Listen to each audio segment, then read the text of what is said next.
I stood in the middle of the expansive garden of the family villa where lanterns dangled from the branches of ancient oak trees, illuminating the familiar faces chatting and laughing merrily. Today was my father's 72nd birthday. Richard Bennett, a man whom all of Charlotte, North Carolina knew as an icon in the medical field. He was the director of St. Mary's Medical Center, and our family, the Bennetts, had been tied to the medical profession for generations.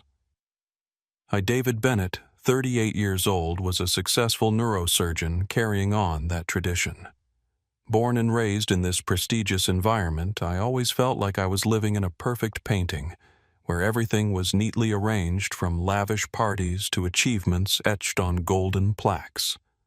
The party atmosphere was truly warm, with soft jazz music echoing from the outdoor speakers, and the scent of grilled meat mingling with the fragrance of roses wafting everywhere. I was chatting with a few guests, a colleague from the hospital and a couple who were friends of my parents.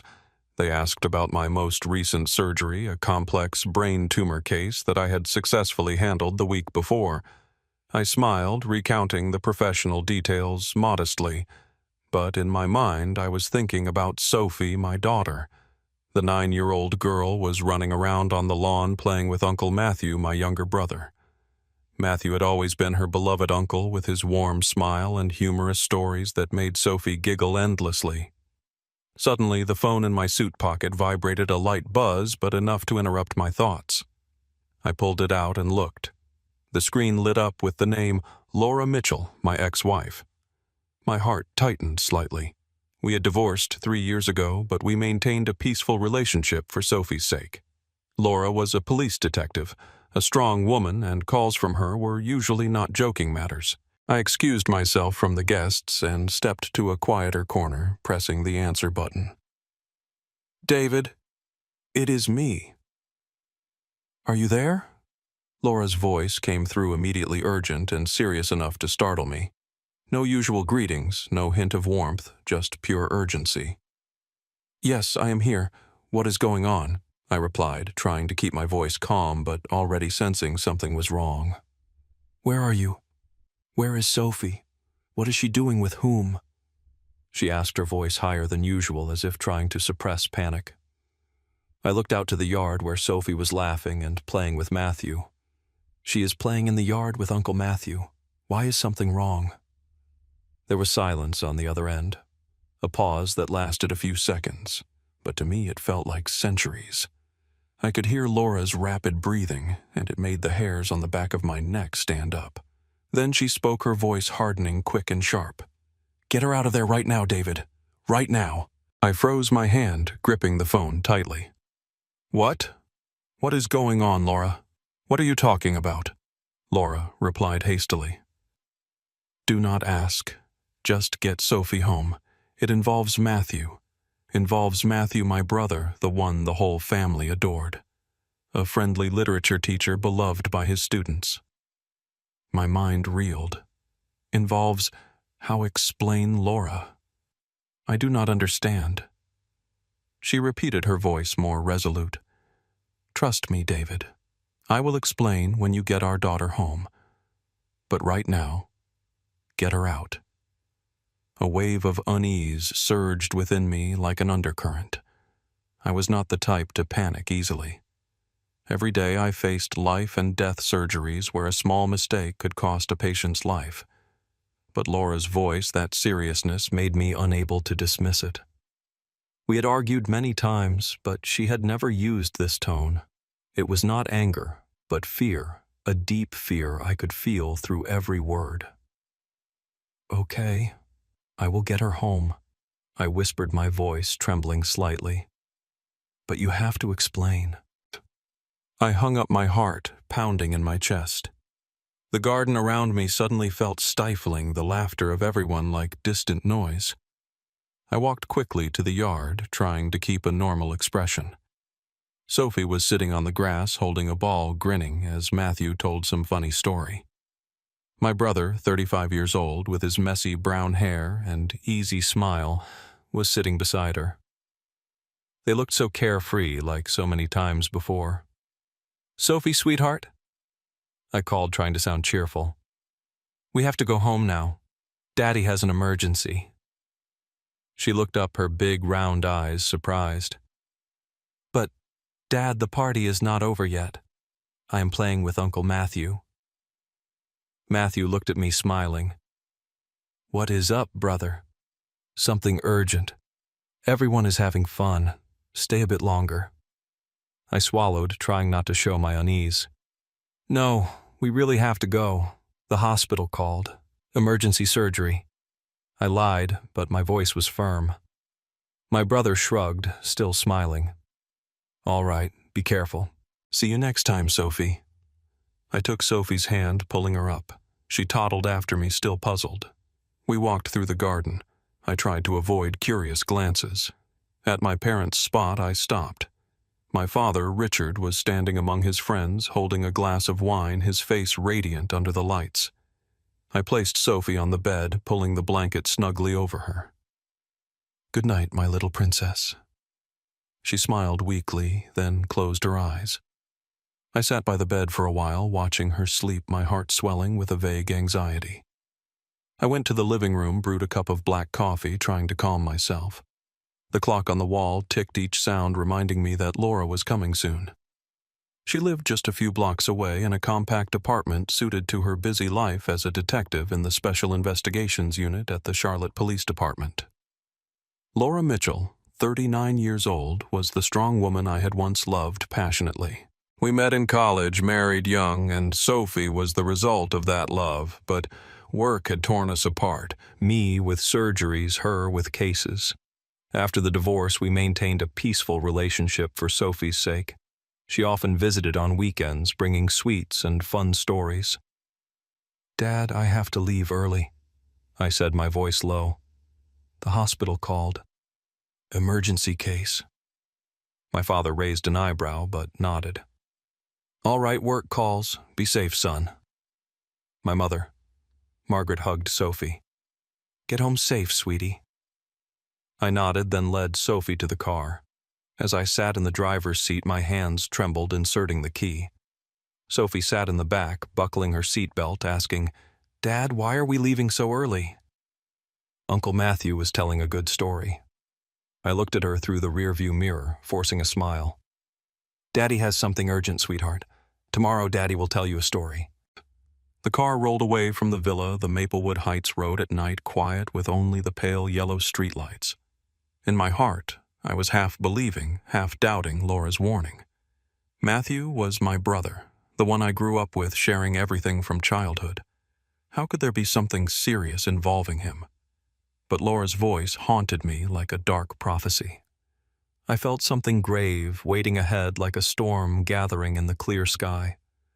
On the way home, Sophie sat in the back seat, her little eyes still sparkling with joy from the party. But now she was looking out the window in confusion. Dad, why are we leaving so early? Uncle Matthew was telling a story about a flying dragon. I wanted to hear the end. Her voice was soft, mixed with a bit of hurt. I looked through the rearview mirror, my heart tightening. Sophie was 9 years old, an obedient little girl to the point where I sometimes wondered if she was too shy. She was afraid of the dark, always needing me to read her a story every night before she would sleep. And in those moments, I would often read a few pages hastily and turn off the light. As a neurosurgeon, I was busy with surgeries that lasted hours, emergency meetings, and sleepless night shifts. Time for Sophie was always lacking, and every time I thought about it, I blamed myself. But tonight, her confusion made me feel more guilty than ever. A small apartment on the outskirts of Charlotte, which, after the divorce, Sophie and I had turned into our own cozy nest. I carried her inside, feeling her small body nestle against my shoulder. The living room was pitch dark, with only the light from the kitchen spilling in. It was weekend, bringing sweets and fun stories, but tonight was not a normal visit. Around 8:45 p.m., there was a knock on the door, light but firm. I opened it, and Laura stood there, her face serious under the hallway light. In her hand was a thick file with a gray cover looking like a time bomb. David, she said, her voice low. Thanks for bringing Sophie home. Come in. I replied, my voice calm. We sat facing each other at the dining table, the atmosphere heavy like an interrogation room. Laura placed the file on the table but did not open it right away. She looked at me, her usually light blue eyes now darkened with worry. "Are you okay? You look tired. Just tell me, Laura, what is with Matthew? Why did you call so urgently?" I did not want to beat around the bush. My heart was pounding like a drum. She took a deep breath, then spoke concisely, her voice even, but waited. "I am handling a file related to a case of child sexual abuse. The accused is your brother Matthew, and I am worried about Sophie because she is so close to him. That is why I called earlier." I froze as if someone had thrown ice water in my face. Child sexual abuse. Matthew, my brother, 35 years old, a literature teacher at a prestigious private high school. He had a friendly appearance. A warm voice, refined manners, always the one pampered by our parents, liked by colleagues, admired by students. Matthew was the youngest sibling, the one everyone had protected since childhood. I remembered him telling stories to his students, organizing after-school reading sessions. How could he? Gnome. Impossible. "Are you joking, Laura? Matthew, my brother? There must be a mistake." She shook her head, opened the file, and pushed a few pages toward me. "No mistake, David. This file is from a victim, a 15-year-old female student at his school. She accused Matthew of approaching her, grooming her, and abusing her. There are statements, screenshots of messages, but the case is complicated because the victim's family suddenly withdrew the complaint. I suspect outside interference." I looked at the papers. The words blurred under the light, but the content stunned me. Matthew's name repeated along with descriptions of behaviors I could not bear to read fully. But Sophie, she is his niece. Laura looked straight into my eyes, her voice softer. "I am not sure either, but Sophie is very close to Matthew, and that worries me. I do not want to take risks. If this file is true, you know it would be very dangerous to leave Sophie alone with Matthew." I felt blood rushing to my head, the world around me blurring. Sophie, my daughter. 9 years old, shy and vulnerable. I remembered the times Matthew visited, bringing gifts, playing with her. I always thought it was family affection, but now those memories seemed distorted. "Oh God, Laura, I do not know what to think. Matthew is my brother. He could not—" "I know this is hard to accept," she said, placing her hand on mine, a rare gesture after the divorce. "But I am a detective, David. I have seen all kinds of things, and I do not want Sophie in danger. Let me investigate more, but from now on do not let her be near Matthew alone." I nodded mechanically, but inside was chaos. We sat in silence for a while, the clock ticking like a slow, exploding bomb. Laura shared a few more details about how Matthew had been suspected for a long time. Rumors at the school, but our parents always covered it up. Richard Bennett. My father, with his power at the hospital, could make everything disappear. But now it was seeping into my home. Laura glanced into the bedroom, saw Sophie sleeping soundly, and quietly left. The house suddenly became suffocatingly silent. I stood up, paced the living room, feeling like the walls were closing in. The fear Laura wanted me to avoid was no longer hypothetical. It was real, infiltrating right into this house, into my and Sophie's life. I went into her room, watching Sophie sleep soundly, her innocent face under the nightlight. She was afraid of the dark, but where was the real darkness? Out there or right in my family? I sat by Sophie's bed, stroking her hair. Work had taken too much of my time. Night shift surgeries that kept me home late, leaving Sophie alone or with Matthew. I promised myself to change. But now what? If Matthew really... I did not dare think further. That night, I did not sleep, lying on the sofa, my mind swirling with images of my brother, his warm smile now a mask. Charlotte outside the window was peaceful, but inside me was hell. The next morning, Sophie woke up, ran to the kitchen with a bright smile. "Dad, I want pancakes today." I forced a smile, made breakfast for her, but my hands trembled flipping the pancakes. She talked about last night's party, about Uncle Matthew, and each word she said cut like a knife. I hugged her tighter, promising to spend more time. But inside I knew the conversation with Laura had opened an irreparable crack. Matthew, my brother, was now a suspect, and Sophie, my daughter, could be a potential victim. I called the hospital, took a day off for the first time in years. Sitting alone while Sophie was at school, I thought about Laura. She had warned me, and I was grateful for that. But the pain was still there. Pain for the family, pain for the truth. I looked out the window. The Charlotte sky was gray, like signaling the storm I had sensed last night was approaching, and I had to protect Sophie at all costs. Time passed slowly. I cleaned the house, trying to do something to forget, but the image of the file haunted me. Laura had left a copy, and I flipped through it, reading each line. The victim's statement, a 15-year-old girl describing how Matthew approached her, the messages starting friendly, then turning perverse. My heart tightened. How could my brother do this? We grew up together, shared a bedroom, played ball in the backyard. Matthew was always the gentle younger brother crying when bullied. But now Sophie came home that afternoon bringing a drawing from school, a happy family under the sun. "For you, Dad." She smiled. I hugged her, tears welling up. That evening I read her a story longer, adding details to make her happy. But when Sophie slept, I was alone facing the fear. I sat there gently stroking my daughter's soft hair. Her face was peaceful, her eyelids tightly closed as if dreaming of the fairy tales I had once told her. But in my mind, other images flooded in. Not fairy tales, but fragments of the past. Fragments that now, under the light of Laura's words, became sharp and terrifying. I closed my eyes, letting the memories pull me back 3 years, when everything began to crumble. 3 years ago, my marriage to Laura fell apart. We had once been the perfect couple. I, a promising neurosurgeon, and she, a talented police detective. We met in college, falling madly in love amid late-night study sessions and hurried coffee dates.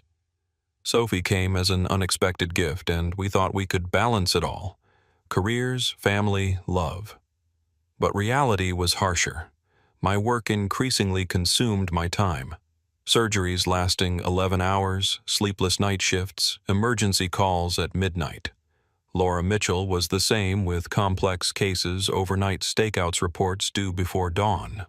We started arguing not out of jealousy or betrayal, but from accumulated exhaustion. "You're always at the hospital," she once accused me on a stormy night. "And what about you? You're chasing bad guys to protect the city, meanwhile neglecting the family you should prioritize first." I replied, my voice full of weariness. "We're both saving people, Laura, but who will save us?" In the end, we decided to divorce. Not because the love was gone, but because we couldn't continue hurting each other. The court awarded me custody of Sophie as Laura's job required more travel. Sophie was only 6 at the time, too young to understand. She cried all through the first night Laura moved out, clinging tightly to me and asking, "Where's Mom going? Dad, will she come back?" I held her tears rolling down, whispering, "Mom still loves you, but now we'll live separately. Dad will take care of you." But deep down, I knew I wasn't ready. Work still swept me away, and Sophie became part of my busy schedule. Hasty breakfasts, dropping her off at school, then picking her up late due to extended surgeries. After the divorce, Laura still visited Sophie on weekends. On Sunday afternoons, she would come with bags full of candies and toys, sitting and playing with her for hours. I watched from afar, my heart a mix of gratitude and regret. "Are you okay?" she asked me each time she left. "Fine," I always replied, but it wasn't. Sophie grew up in a world where she had to learn independence early. She was obedient, but I began noticing small changes, signs that at the time I dismissed as normal. Recently, Sophie had many strange behaviors. She would startle when someone touched her, even just a light pat on the shoulder from me. One morning I hugged her from behind to say good morning, and Sophie jumped up, her eyes wide with panic. "What's wrong?" I asked, my voice worried. She shook her head, forcing a smile. "Nothing, Dad. I was just daydreaming." But it wasn't just that. Sophie didn't want to sleep alone anymore. Every night she begged me to sit by her bed until she was fully asleep, and sometimes I heard the sound of her locking her bedroom door from inside, a strange habit for a 9-year-old. She became quieter, no longer laughing and playing boisterously as before. At dinner, Sophie sat silently, only nodding when I asked questions, her eyes staring into the distance as if hiding something. I had asked her a few times, "Is something wrong, Sophie, tell Dad?" But she just shook her head, her voice tiny. "Nothing, Dad."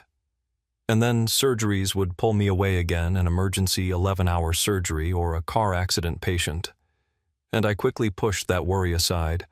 She's probably just growing up more sensitive. I told myself work was the reason or the excuse for not digging deeper.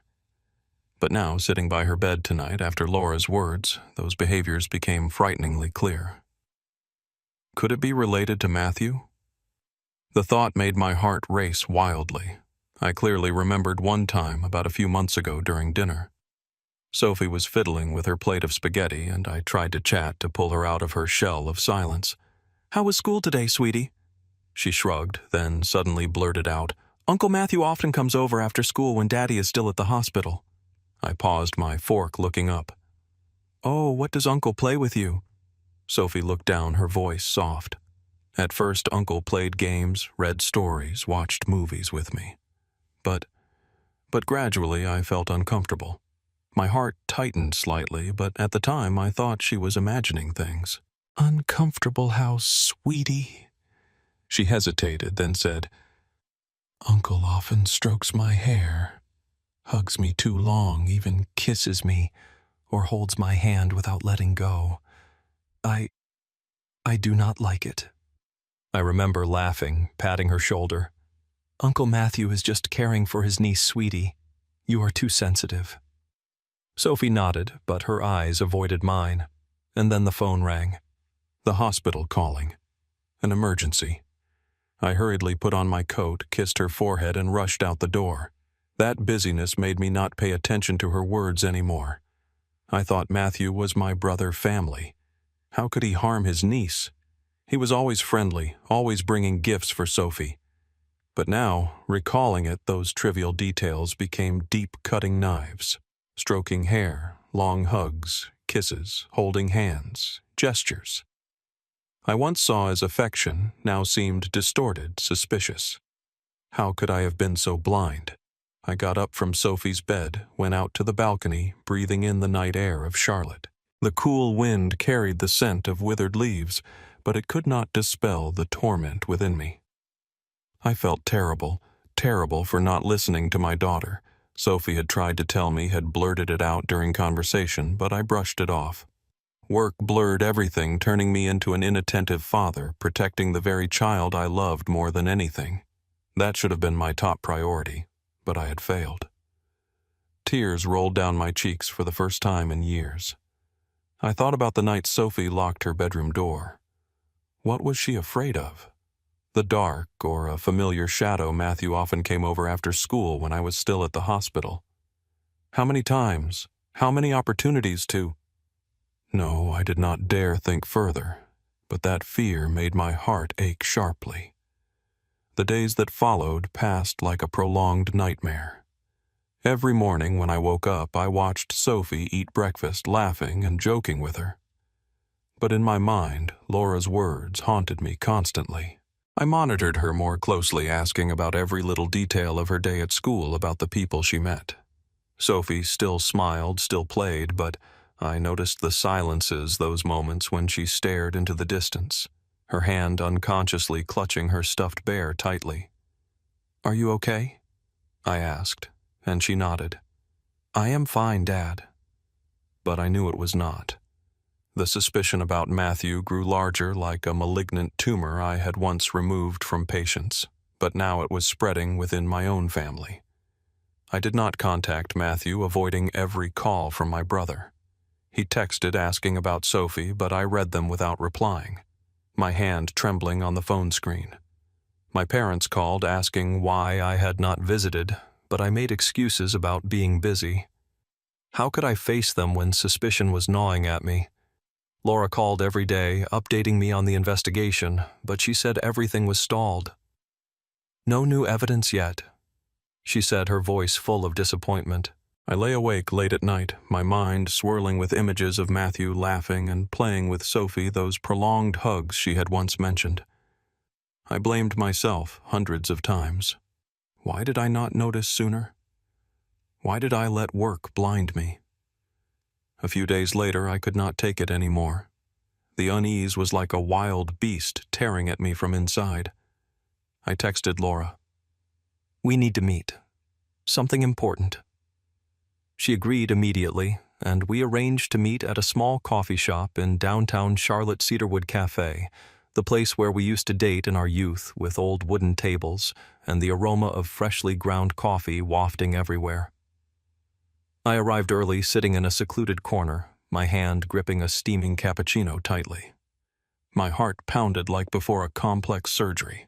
I would tell her everything about what Sophie had said, her strange behaviors. But saying it out loud meant acknowledging the truth, and that terrified me. Laura arrived on time, stepping into the shop with a tired but still detective-like demeanor. Black leather jacket hair tied high, sharp eyes scanning the space. She sat down across from me, ordering a black coffee, no sugar. "Are you okay, David? You look like you have not slept in days." I nodded my voice. "Not really, but I need to tell you something." And then I recounted everything from Sophie's strange behaviors to the time she blurted out about Matthew. She said Uncle often strokes her hair, hugs her too long, kisses her, holds her hand without letting go. At the time, I thought it was just caring. But now, oh God, Laura, if that is... She froze as she listened, her face paling under the dim yellow light of the shop. Her eyes flickered a flash of anger like fire mixed with deep sorrow. Laura gripped her coffee cup tightly, her knuckles turning white. I sat silently, feeling each word I spoke weigh heavily in the air like stones pressing on my chest. The coffee shop around us was bustling with sounds of grinding beans, customers' laughter, and chatter. But for us, the world narrowed to this wooden table and the truth being exposed. "David," she whispered, her voice trembling. "This is not just a hunch anymore. This is living evidence. Sophie, our daughter." I nodded, tears welling up. "I know. I was terrible for not realizing sooner. But what now?" "You are investigating. The file has statements, evidence."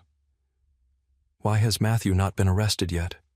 He is still free out there teaching meeting kids. Why has your agency not acted?" Laura took a deep breath, looking out the window where Charlotte's traffic flowed endlessly. She explained, her voice low but clear, like reporting a case. "We cannot issue an arrest warrant yet, David. Lack of direct evidence. The victim, the 15-year-old girl, has withdrawn her statement." At first, she detailed everything with messages, screenshots, but then the family refused to cooperate. They said the girl made it up and all the data from Matthew's phone school camera saw lost right when the incident happened, as if someone erased the traces. I stiffened, my heart racing. Traces erased. How is that possible? That is evidence. She nodded, her eyes darkening. Not just that Matthew did not just use money. He relied on the Bennett family reputation. And Richard, your father, quietly intervened. He had someone talk to a few department heads to stabilize the situation. A scholarship support was sent to the victim's family through an intermediary. A few $1,000s enough for them to withdraw the complaint and stay silent. The file was then suspended due to lack of evidence. We do not have anything concrete to charge him with. Her words cut like a knife. My father, Richard Bennett, the man I had once admired, hospital director with influence spreading throughout Charlotte. He had the power to make everything disappear with one call of favor, a charity donation. I remembered the times he resolved family troubles. A traffic ticket vanished, a small lawsuit quashed, but now child abuse. My father. He knows. I whispered, my voice breaking. Laura nodded. I suspect so. And Matthew is still contacting some witnesses, bribing teachers, other students to keep secrets. There are rumors at the school, but no one dares speak. Your family. They are good at covering up. I fell silent, looking down at my cold coffee. The truth hit like a wave, drowning me. My father, who always taught me about medical ethics, about saving people, now using his power to protect wrongdoing. Matthew, my brother, whom I once thought harmless, now a monster. But the disgust in me grew not just for Matthew, but for the way the family covered it up. We were the Bennetts, prestigious. But was that prestige built on lies? I thought about my mother Margaret with her charity fund helping poor children. But now, what did she know? Or was she silent too? The coffee shop atmosphere suddenly felt stifling. Soft jazz music played from the speakers, but to me it was like the whisper of demons. Laura looked at me, her eyes full of worry. David, do not do anything reckless. Let me investigate. But from that moment, a determination formed within me to find the evidence myself, even if it meant confronting my own blood. I could not sit idle, waiting for the slow system. Sophie was here, and if Matthew had touched her, no, I would not let him get away. We sat a little longer, talking about Sophie, how she was gradually opening up more as I spent time with her. Laura talked about her work, about other cases that exhausted her, but beneath the surface, the tension remained. As we left the shop, she hugged me tighter than usual. She promised me, do not do anything stupid. I nodded, but in my heart I had already decided. I left the coffee shop with a muddled mind, driving home through the gray afternoon in Charlotte. Rain began to drizzle, the drops pattering against the windshield like drum beats, urging my heart. That determination burned fiercely, but I knew I could not be reckless. I was a doctor, not a detective. One small mistake could make everything collapse. Matthew discovering my parents, intervening, and justice forever buried. I needed to plan, needed patience, even though every second of waiting felt like torture. At home, Sophie was sitting at the dining table, drawing, her face lighting up when she saw me. Daddy is home. She drew our house with Uncle Matthew, too. My heart tightened when I looked at the drawing, the figure of Matthew standing next to Sophie holding a ball. I hugged her tightly, trying to hide the pain. It is beautiful, my love, but today let us not mention Uncle OK. She nodded, innocently unaware of anything. In the following days, I began discreetly monitoring Matthew's routines. I was not an expert, but experience from complex surgeries taught me patience and detailed observation. Every morning I drove past the high school where he taught literature, parking on a distant corner street, observing through sunglasses. Matthew always arrived early, smiling friendly at colleagues, carrying an old briefcase. After school, he often stayed behind, organizing reading clubs for students, those girl students with admiring smiles. I noted his schedule. Monday to Friday, teaching from 8:00 a.m. to 3:00 p.m., sometimes late meetings. On weekends, he attended school events or went for coffee alone. I followed from afar, my heart pounding each time he looked around as if sensing my gaze. Once he called, "Bro, why have we not met lately?" "How is Sophie?"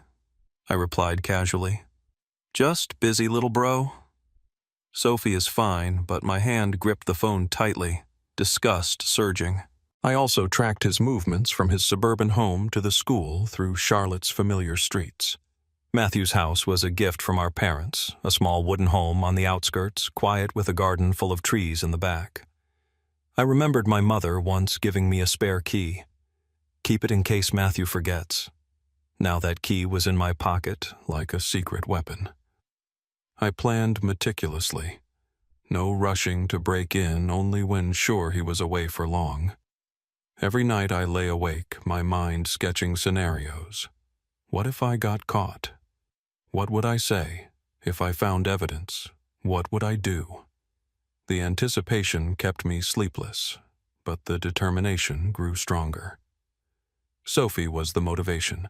She was gradually happier, laughing more as I spent time with her, but Matthew's shadow still lingered. And then the opportunity came. One Friday evening, I checked the school schedule on the website. There was an outdoor event, a literature festival with Matthew as the main speaker. I called to confirm with him, pretending to check in. "You busy? I was thinking of dropping by." He laughed over the phone. "I am at the school event until late. Getting home really late, bro. See you tomorrow." My heart pounded. This was it. I waited until 8:45 p.m. when Sophie was sound asleep under the care of the trustworthy neighbor. I put on a black coat, a baseball cap, and drove to the outskirts. The road was pitch black with only headlights sweeping through rows of oak trees. My heart beat like a drum, hands gripping the steering wheel tightly. "What am I doing, David?" I asked myself, but the image of Sophie locking her bedroom door pushed me forward. I parked a block away from Matthew's house, walking the rest of the way. The house was dark, no lights, no car. He was gone. My hands trembled inserting the spare key into the lock.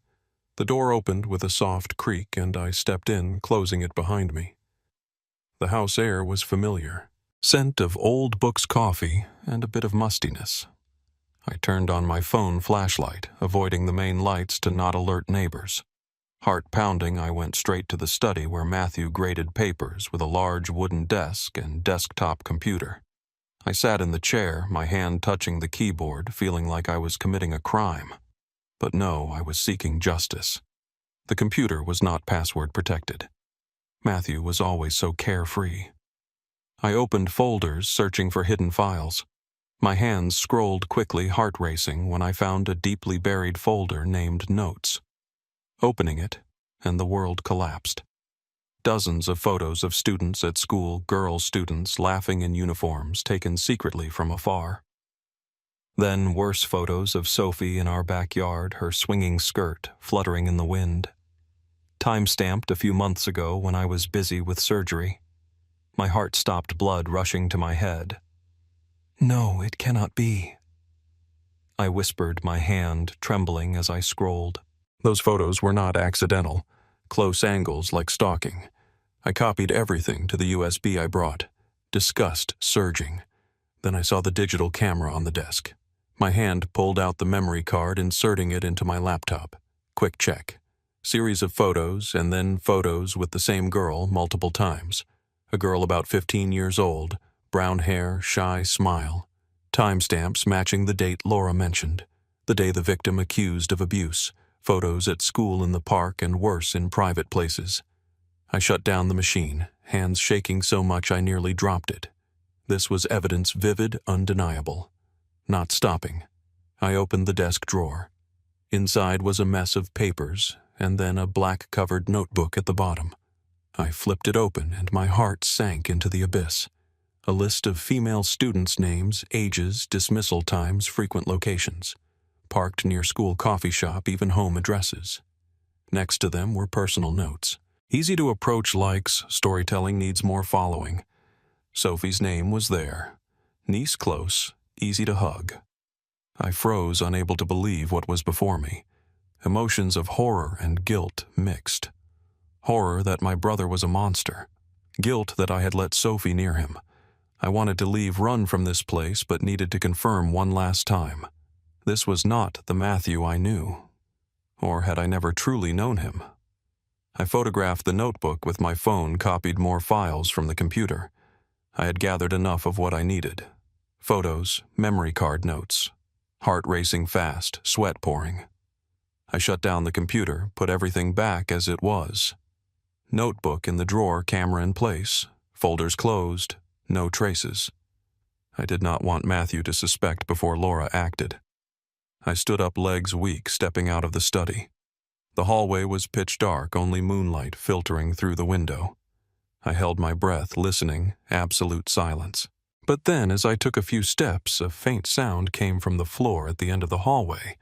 Something scraping or a groan. My heart pounded. I stopped, ears perked. The sound repeated, faint, mixed with very soft sobbing like a child trying to suppress cries. The hairs on my neck stood up. It was not an illusion. I approached closer, holding my breath to listen, feet stepping lightly like a cat. At the end of the hallway was a secluded corner old wooden floor. I knelt down, ear to the floor. The crying was clearer, choked, desperate. There was space below, and I saw small scratches on the wooden floor as if it had been frequently pulled open.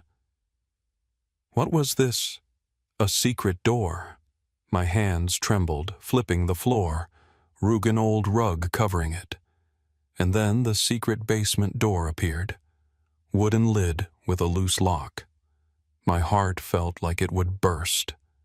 I opened the lid, the hinge creaking softly, and the choked sobbing echoed from the darkness below, confirming my worst fear someone was down there. I shone my phone flashlight down.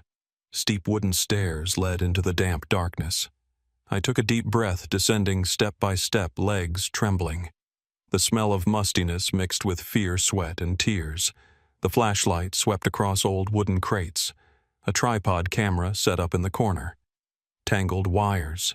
Stacked folding chairs. What was this, a torture room? Then in the corner of the room the light shone on.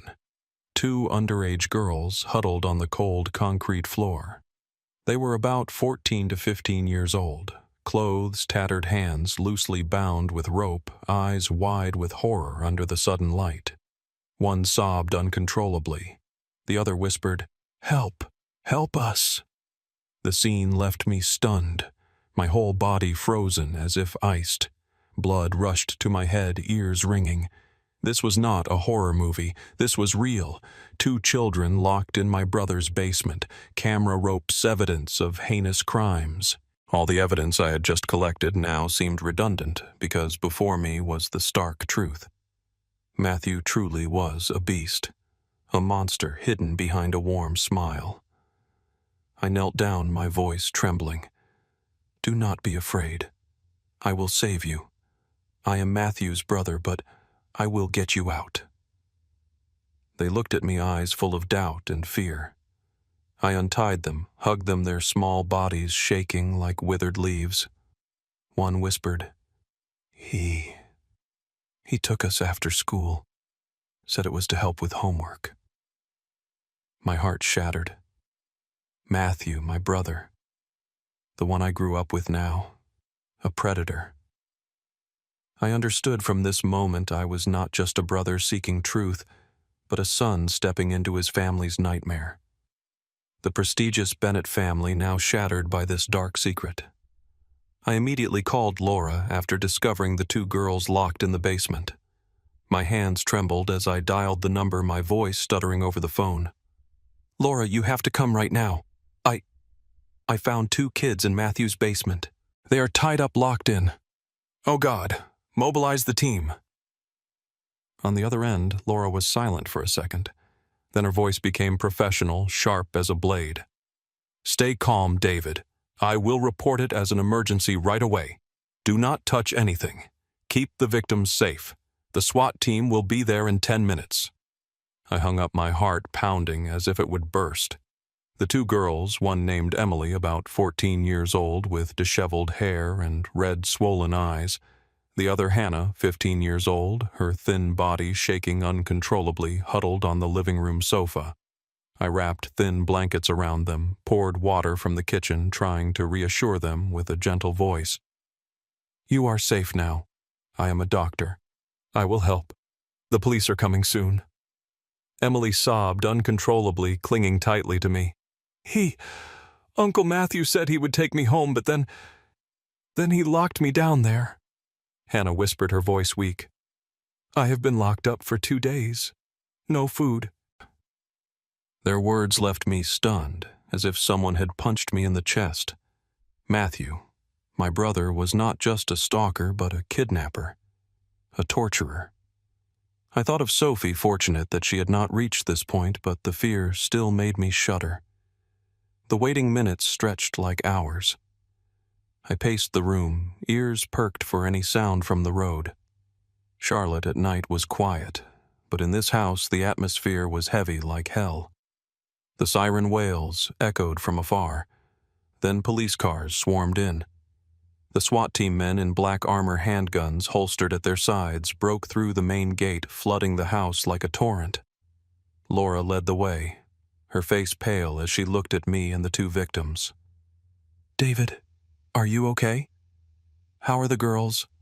she asked quickly, then commanded, "Get the victims out of the danger zone. Call an ambulance." The officers acted swiftly, gently, leading Emily and Hannah outside, wrapping them in warmer blankets, checking for injuries. They were trembling, but safe. No serious wounds, just exhaustion and panic. I stood watching my feet rooted to the spot, feeling like I was in an action movie. But this was reality, my own nightmare. Laura gave me a brief hug. "You saved them, but now let me handle it." I nodded, my voice shaking. "I found evidence photos, notebook, everything in the study." She nodded, her eyes flashing with determination. The house was quickly sealed off. Yellow tape was strung around the yard, floodlights illuminating brightly. Forensic technicians, people in white hazmat suits, began collecting evidence. They went into the study, taking the computer camera and the black-covered notebook I had discovered. I guided them. "Memory card in the camera. Victim photos. Notebook has a list." They nodded, noting carefully, photographing the scene. The secret basement was thoroughly searched. Camera ropes, wooden crates, all sealed. Laura supervised, her commanding voice cutting through the tense air. "Check for fingerprints, DNA. Do not miss anything." I stood in the yard, the night wind chilling through my coat, but sweat still poured from tension. Thinking of Matthew, he was at the school event, coming home late. Would he suspect? I glanced at my watch. It was nearly 11:00 p.m. The anticipation rose high, like waiting for a bomb to explode. Suddenly, from the end of the street, the roar of an engine echoed. A silver sedan swerved to a stop in front of the gate, headlights sweeping across the yard full of police cars. Matthew stepped out, reeking of alcohol. I could smell it from afar. His shirt rumpled, a few buttons, undone hair messy. His face was a mix of confusion and anger, eyes scanning the scene, police cars parked everywhere, flashing lights, officers on guard. "What the hell is going on here?" Matthew shouted, his voice slurred from drunkenness. He staggered forward, pushing the gate. The police immediately surrounded him. A tall officer approached, hand on his gun. "Matthew Bennett, you are under temporary detention for investigation of unlawful detention and child sexual abuse. Please cooperate." Matthew froze for a second, eyes wide, then reacted violently. "What, are you crazy? This is my house. Who allowed you in? This is a fabrication. I have been framed," he yelled, his voice shrill, face flushed from alcohol and rage. He shoved the officer, trying to break through the police line, shouting, "Call my parents, call my lawyer. This house is mine. No one has the right to enter without a warrant." The officers coordinated to restrain him, two holding his arms, one cuffing his hands right in the yard. He struggled, kicking, screaming. "Let go. You will regret this. My father is Richard Bennett. He will make you lose your jobs." And then, amid the chaos, he saw me, the brothers, standing in the yard, silent eyes not leaving him. In that moment, Matthew realized I was the one who had called the police. His eyes widened, shifting from shock to hatred. You, David, what have you done? You betrayed me." He growled in despair, his voice breaking, but his gaze on me burning with resentment yet pleading. "Bro, help me. This is a misunderstanding." I stood silent, not responding. It was no longer anger, but a deep sadness, like an abyss. I knew I had just ended everything. Ended. Brotherhood ended, the prestigious Bennett family. Matthew was shoved into the police car, still struggling, shouting, "You will regret this, David. I am your brother." The car drove off, the sirens fading, leaving the yard in deadly silence. Laura approached, placing a hand on my shoulder. "You did the right thing. Now go home. Sophie is waiting." I nodded, but my feet felt heavy. Driving home the Maplewood Heights road at night blurred under the rain. I cried, crying for my brother, for the victims, for Sophie, for myself. The nightmare was not over, but at least the two girls were safe. And Matthew, he would have to face justice. I got home at midnight. The neighbor had left Sophie sleeping soundly. I sat by her bed looking at her innocent face, emotions swelling. Today I had saved 2 children, but lost my brother. Thinking of Matthew in the station, what was he shouting, calling our parents? How would Richard and Margaret Bennett react? I knew my parents would defend him, use their power, but this time the evidence was too clear. Laura texted Bennett in custody, update tomorrow. I lay on the sofa, my mind swirling with images of him being handcuffed. From childhood, Matthew was the weak younger brother. I always protected him from bullies at school. Now what I was the one pushing him into prison.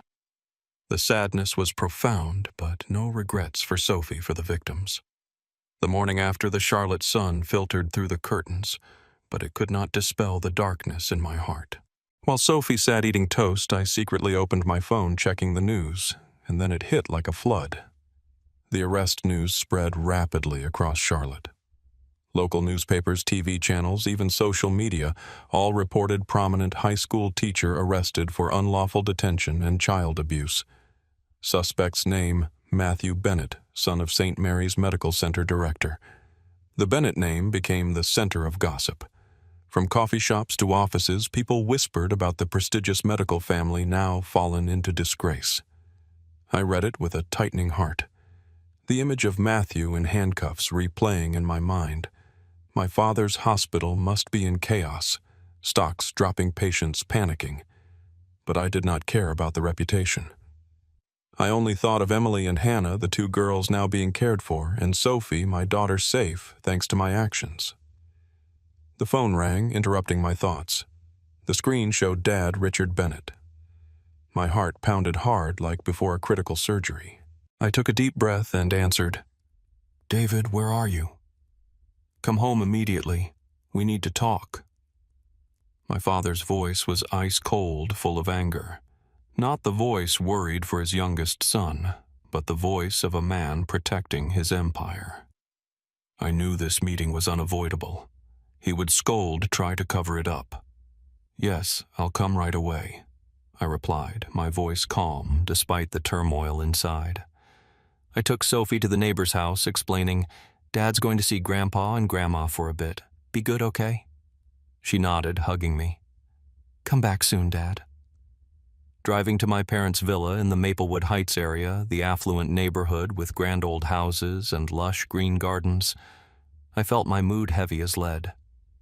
The familiar road now cast in shadows, each turn reminding me of family memories, parties, praises, but now all distorted. When I stepped into the house, the familiar scent of polished wood and fresh flowers enveloped me, but the atmosphere was cold like an operating room. My father, Richard Bennett, director of St. Mary's Medical Center, stood in the middle of the living room. The 72-year-old man, still tall and imposing with silver white hair, but his face flushed with rage. He wore a gray suit, his hand gripping a newspaper. Surely the article about Matthew, my mother, Margaret Bennett, 70 years old, president of the St. John's Foundation charity, sat on the leather sofa, back straight hands, clasped, a posture of someone trying to maintain composure without screaming. She wore a long, light blue dress, jewelry sparkling, but her eyes were cold, without a trace of warmth. "Sit down, David," my father said, his voice like a command. I sat on the opposite chair, heart pounding, waiting for the storm. Richard didn't wait. He launched right in. "What have you done? You called the police to Matthew's house. You've destroyed our family's honor. This could have been handled internally. We talked to the lawyer to the victim. Settle it quietly. Now what?" The media is smearing us everywhere.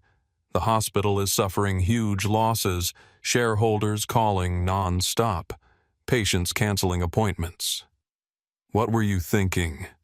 His voice echoed in the room, face-red hand slamming the wooden table with a thud. I sat silent looking at him. The man who always put family honor and name first above the truth. He didn't ask about the victims, didn't ask what Matthew had done, only cared about the grace and honor. My mother didn't interrupt her husband, but her eyes were cold and distant like looking at a stranger. When I turned to her, she just shook her head slowly, a sign of deep disappointment, not for Matthew's crimes, but for me betraying the family. "David, you're the eldest," she said, her voice low but sharp. "You should protect your brother. Protect us. Now, what have you done? Let the police into the house. Let the press tear us apart. We could have helped Matthew, send him to therapy, cover everything up, but you chose to side with outsiders."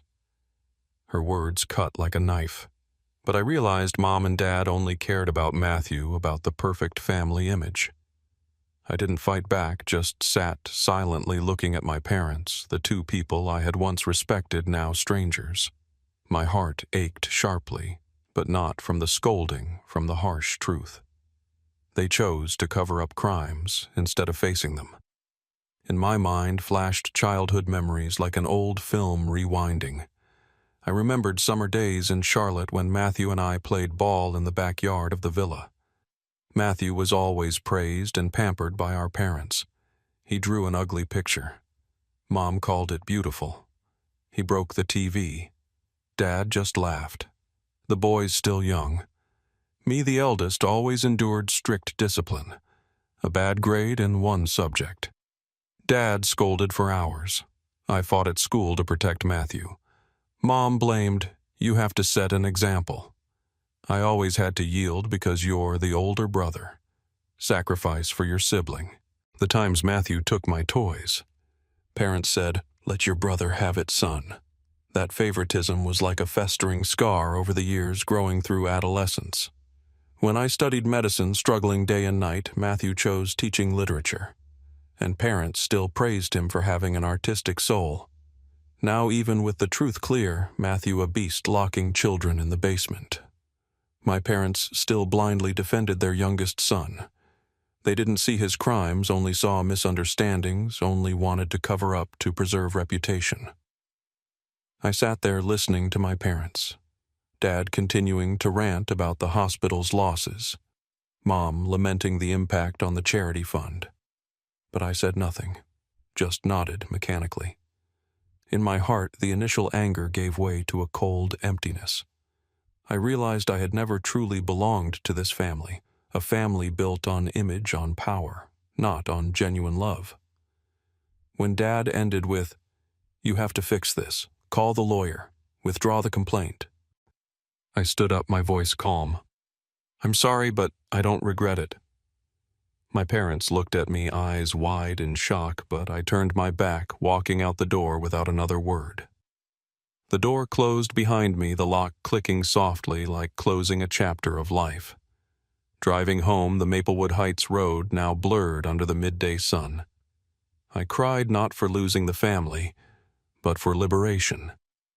Sophie was waiting for me at home, and she was my real family. The news still spread, but I would face it.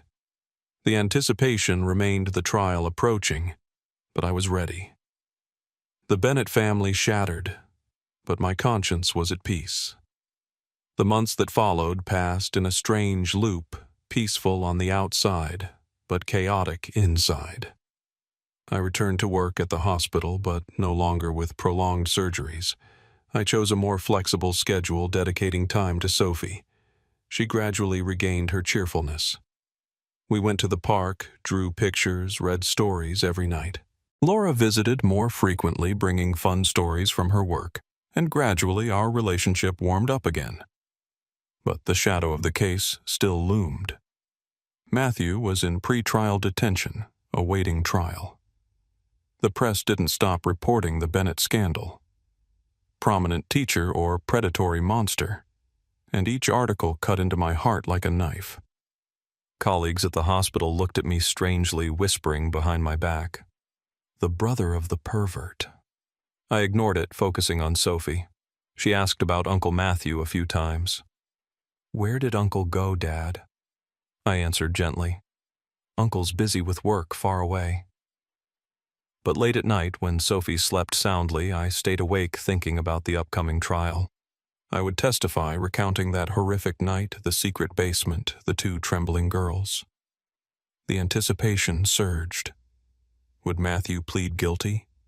Would my parents intervene? The evidence was clear, but Richard's power could twist everything.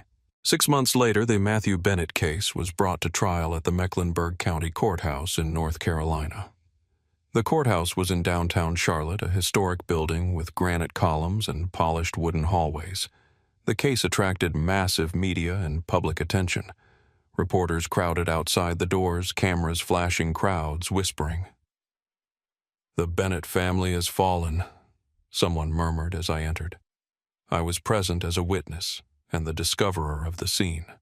I chose to sit quietly in the back row, avoiding all camera lenses, in a gray suit. I nodded tightly, but my hands were ice-cold, sweat pouring. The courtroom was packed. The victim's family sat on one side, eyes red. Matthew's friends, those who still believed him innocent, sat on the other, shaking their heads in pity. Laura sat near me, gripping my hand tightly. "You'll be fine. The truth will prevail." But my heart pounded like before a life or death surgery. This trial wasn't just judging Matthew, but judging my entire family. Truth confronting lies. Matthew was led into the room, and that moment left me stunned. My brother, once the friendly young man with a warm smile, was now so haggard I barely recognized him. His face, gaunt eyes sunken like black pits, hands trembling slightly as he sat in the defendant's seat. He wore a pale gray suit, hair cut short, but his demeanor was like a ghost. His lawyer whispered something, but Matthew Bennett just bowed his head, avoiding everyone's gaze. When the prosecutor, a middle-aged woman with a sharp voice, read the charges, the entire courtroom fell into tense silence. The defendant, Matthew Bennett, was accused of fraud, misuse of school funds, and breaching professional ethics. The list went on each charge like a hammer blow.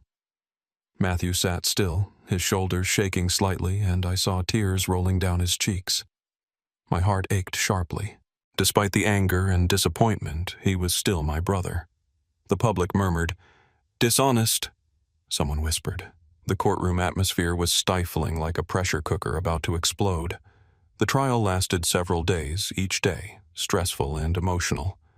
Besides the main witnesses, 3 former students also took the stand.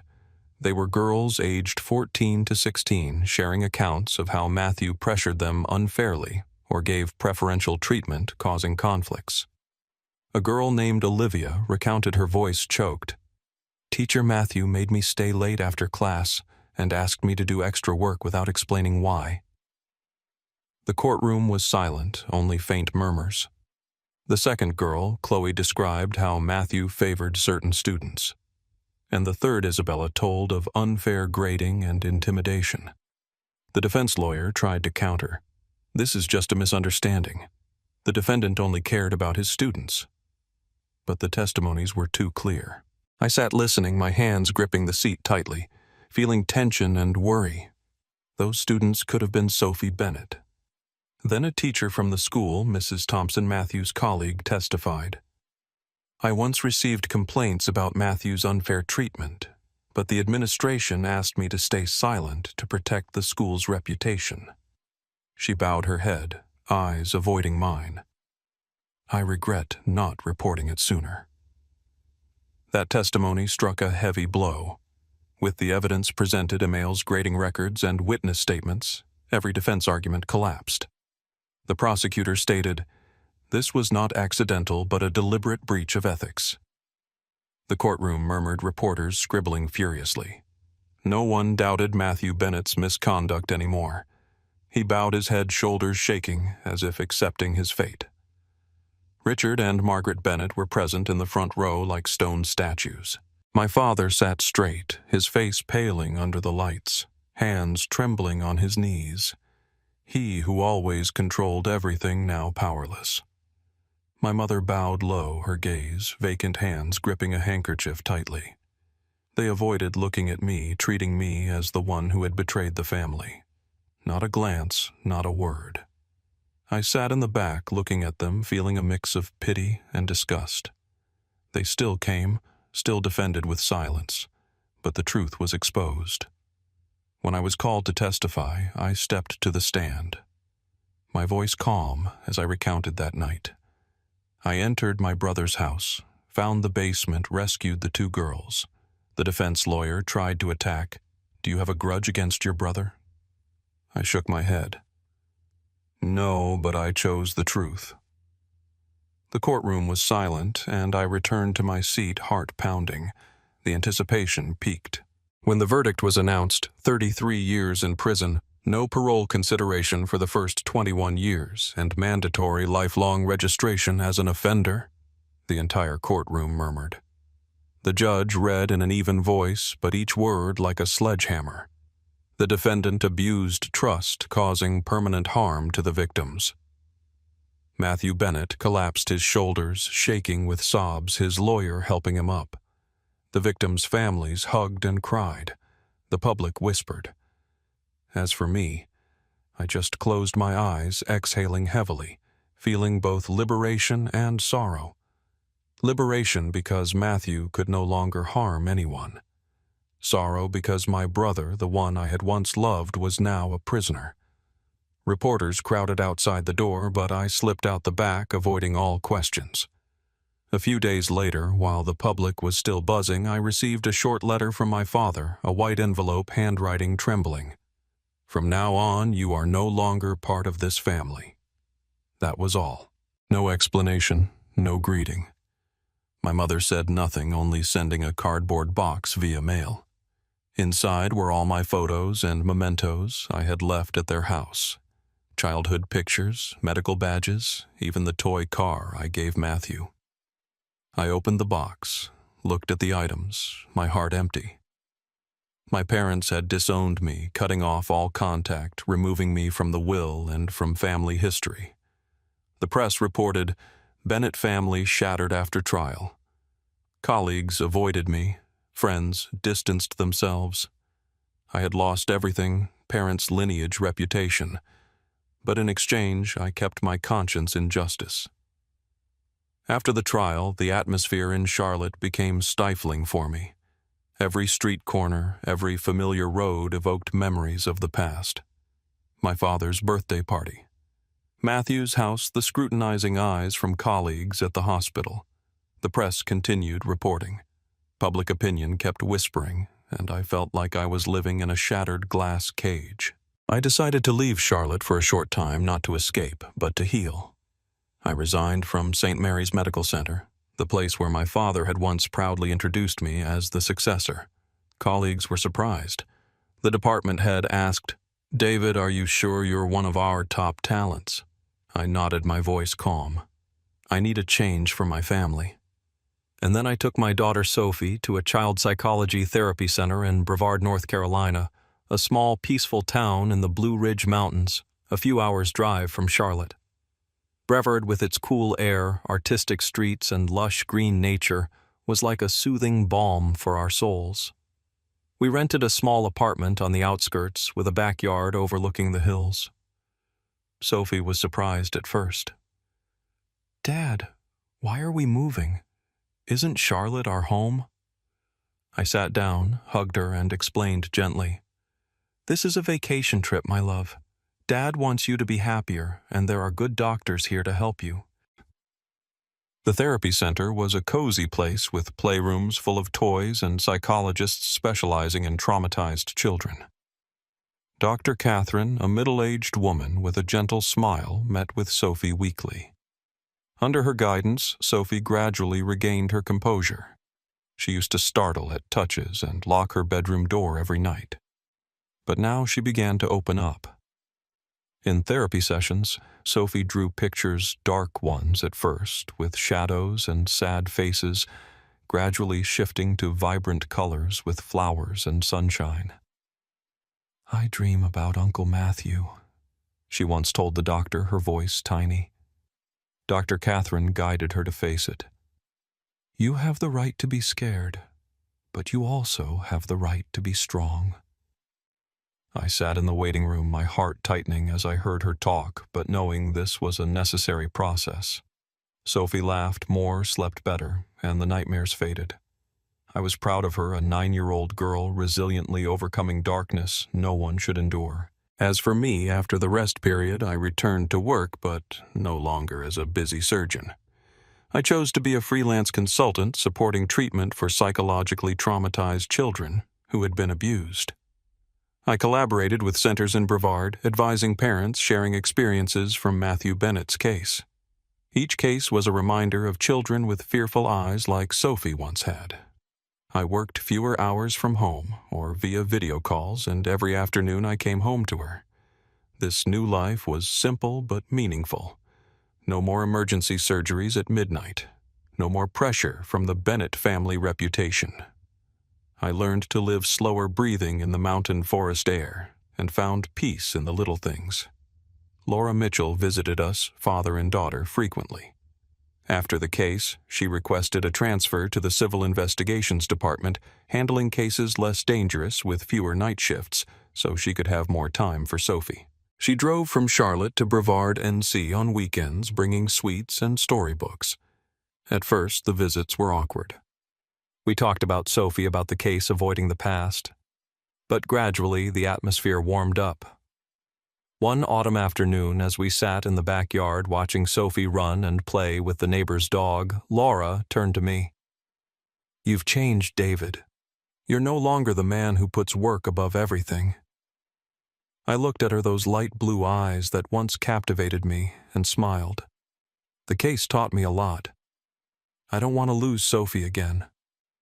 She nodded her hand lightly, touching mine, a small gesture, but enough to rekindle old feelings. From then on, the two of us started taking her to class together, having dinners together, and chatting normally like friends. Laura stayed overnight on weekends, sleeping in the guest room, and we shared family meals. The old affection, once cracked by careers, gradually mended through understanding and responsibility, instead of empty promises. One evening, when Sophie was sound asleep, we sat on the balcony, looking at the twinkling stars in Brevard's sky. "I once thought we couldn't go back," Laura whispered. I held her hand. "We're not going back. We're moving forward for Sophie and for us." She rested her head on my shoulder. And in that moment, I felt the affection warming up slowly, genuinely, like a small flame warming the cold night. I knew the past couldn't be erased. The case, Matthew in prison, my parents disowning me. But I could do right for the present, for my daughter, and for myself. I stopped trying to change my parents' unanswered calls, unsent letters. Instead, I learned to be the father my daughter could trust, listening to her, hugging her when scared, and teaching her to be strong. In the small new apartment in Brevard, with simple furnishings and sunlight flooding in, I hung Sophie's drawing. 3 people in a sunny garden, me, Sophie, and Laura holding hands and smiling. Looking at it every morning, I understood. I didn't need to return to the glorious past with renowned surgeries. After all, what I needed was a truly peaceful life. In the afternoons, we sat by the lake, cool breeze blowing, and I whispered to Laura, "Thank you for being by my side." She smiled. "Thank you for changing." Sophie ran over, hugging us both. "Love Mom and Dad the most." My heart warmed, and the old pain gradually faded. The new life not perfect, but real. The suspense and drama of the past gave way to peace, and I knew this was the deserving end. After all, I understand that justice is not the enemy of familial bonds, but a cruel test to see who truly dares to love in the right way. I understand that sometimes the most righteous action is also the one that leaves us most isolated. But it's better to lose loved ones because of the truth than to keep them through deception. As a father, I deeply realize that children don't need perfect parents. They just need parents who dare to protect them, dare to stand on the side of what's right, even if it comes at a cost. Sophie doesn't need a famous doctor for a dad. She needs a dad who listens and protects. David Bennett's story reminds me that the truth is never comfortable, but it is the only path that leads people to freedom. From the confinement of the Bennett reputation, I am free in Brevard, NC. Free to love, to live authentically. To those who have suffered trauma, I want to say, don't stay silent. Don't hide it. Because one person's silence can allow evil to live another lifetime. I've seen it through my work. Victims, silent perpetrators continue, speak out like Sophie did. And in the end, I understand the most precious thing is not fame or power, but the peace that comes from living true to one's conscience. In Brevard with my new family, I am at peace. Not wealthy, but with a clean conscience. That is the treasure. Those reflections I write in my journal and share in my teachings. Life taught me through pain, but I am grateful. Peace has come, and I live fully.